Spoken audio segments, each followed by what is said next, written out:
donc l'exemple se trouve dans la page 166. L'entreprise La Clé de Fa vend des instruments et des accessoires de musique de tout genre. On va essayer d'enregistrer les opérations passées en mai, étant donné que l'entreprise utilise un système d'inventaire périodique. Donc, une fois que vous entendez parler de système d'inventaire périodique, ça veut dire les écritures normales, les écritures comptables normales, classiques, ce que vous avez déjà vu en comptabilité. D'accord? Donc, la première transaction, l'entreprise achète 2 pianos chez Piano Paris à 5 000 $ le piano, plus taxe. La facture 15-23 porte les conditions de crédit de 10 N30. C'est ça dont je vous ai parlé tantôt.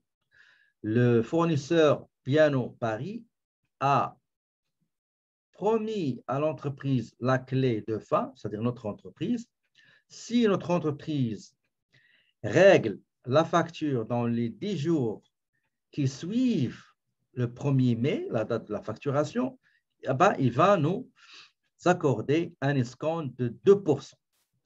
Sinon, si on ne peut pas le payer par anticipation, ben, il faut régler la facture en entier d'ici 1 mois. Deuxième transaction, un des pianos a été trouvé endommagé lors de la livraison. Donc, nous, La Clé de Fa, l'entreprise La Clé de Fa, on a informé notre fournisseur Piano Paris. Il nous a dit, écoutez, si vous le gardez, je pourrais vous donner, vous accorder un rabais de 500 $ plus taxes. Il nous a envoyé une note de crédit numéro 1599. Donc, achat, première opération, achat, deuxième opération, rabais obtenu du fournisseur. Troisième transaction, La Clé de Fa reçoit la facture de transport pour les 2 pianos. Les 2 pianos qu'on a acheminés du fournisseur jusqu'à notre local, bah, ça coûte 800 $ avec taxes incluses. Le transporteur, c'est le transport Belize. La facture numéro 99754.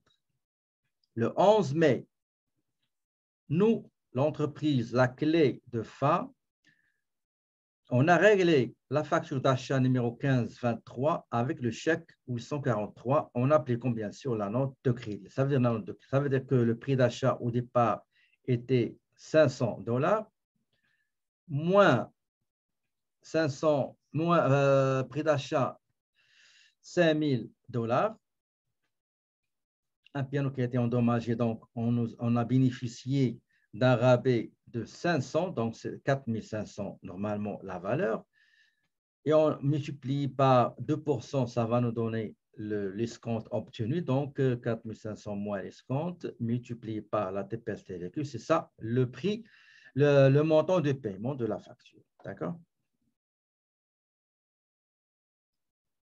Donc, qu'est-ce qu'on va faire? Je vais aller chercher un fichier. Voilà. Non, c'est pas ça. J'ai 160. Voilà.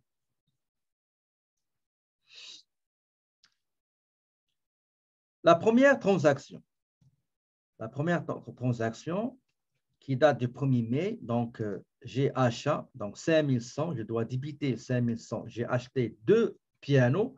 Chaque piano coûte, attendez, je vais vous résumer un petit peu. Achat, donc on a acheté 2 pianos. Donc 2 pianos qui coûtaient 10 000 $ avant les taxes. Chaque piano coûte 5 000 $. Donc, le montant à régler, c'est 10 000 plus la TPS et la TVQ. Donc, c'est une écriture normale. D'accord? Donc, dans le système d'inventaire périodique. Normal, on n'utilise aucun compte sauf achat. Deuxième transaction. On a constaté qu'un des 2 pianos présente une défectuosité. Il est endommagé. On en a informé notre fournisseur Piano Paris il nous a dit, écoutez, si vous le gardez avec l'état de défectuosité qu'il présente, je vous accorde $500 de rabais, plus taxes, bien sûr. Donc, quelle est l'écriture qu'il faut faire? Tout d'abord, on commence par 500 plus les taxes, ça donne 574,88. Ce montant-là va déduire le solde du fournisseur. Normalement, il faut régler 11 497,50. Maintenant, avec 500 de rabais plus taxes, c'est 11 497,50 moins 574. D'accord? Ou bien 10 000, si on parle avant les taxes, c'est 10 000 moins 500, ça reste 9 500. L'écriture qu'il faut faire, c'est celle-là. Donc, je débite le fournisseur, le montant qui va diminuer le solde du fournisseur et je crédite le compte 5110 rendu et rabais sur achat obtenu.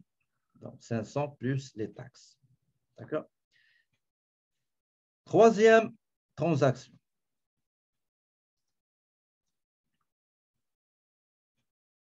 Troisième transaction. La troisième transaction concerne une facture de transport ou bien des frais de transport sur achat. D'accord? La facture numéro 99 754. Le montant de la facture, c'est 695,80 avant les taxes parce que l'énoncé nous donne $800 avec taxes incluses. Et l'écriture, elle est normale, classique, écriture comptable. On débite le compte concerné, frais de transport sur achat 51,30 avec les taxes TPS et la TVQ. Et j'ai la facture de fournisseur, transport de 800 avec taxes incluses. D'accord? Maintenant, le 11 mai,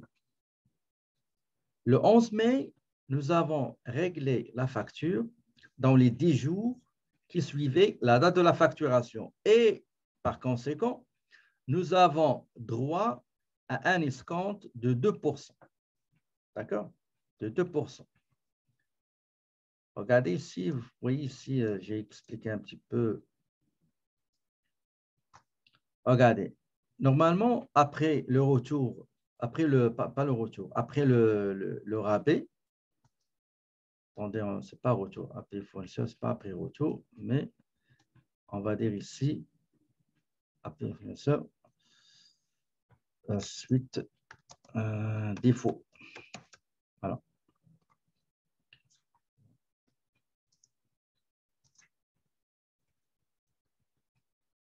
Suite au défaut constaté. Okay. Donc, j'ai 11 497 taxes incluses, moins 500 que normalement, moins le rabais que j'ai obtenu, 574 avec taxes. Donc, il reste 10 922. D'accord? 10 922. Pour ce qui est, si je prends l'escompte, comment on l'a calculé? L'escompte, il est toujours calculé sur le montant avant les taxes.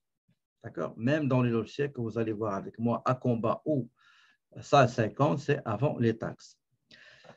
Les deux pianos coûtaient 10 000. D'accord?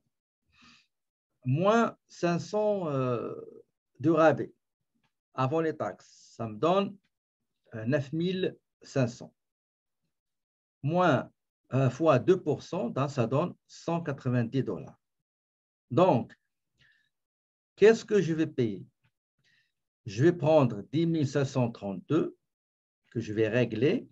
Pourquoi? Parce que les 10 922 avec taxes seront déduits de $190 qui représentent l'escompte accordé parce qu'on a réglé dans les 10 jours suivant la date de la facturation.